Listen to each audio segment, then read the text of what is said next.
Irma Dinga, abang cara lagu.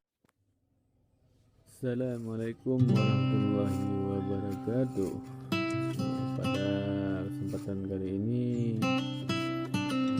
saya akan menampakkan perkembangan padi IF16 yang ada di sawah tada hujan. Ini padinya lagi keluar marai 40%, belum begitu banyak.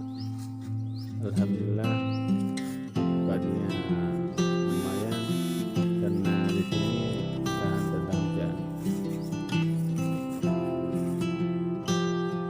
Ini padi F16 dengan perawatan full buyer di lahan tada hujan.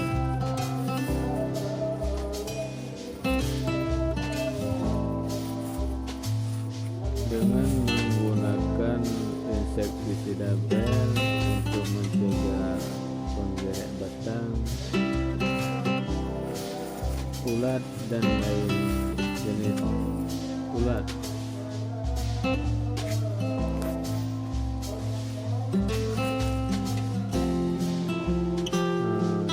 Kalau fungisida ini dengan di usia yang kecil menggunakan antrakol, di waktu pengisian menggunakan, nanti akan kita gunakan polikurdol. Ini baru kita gunakan full untuk mencegah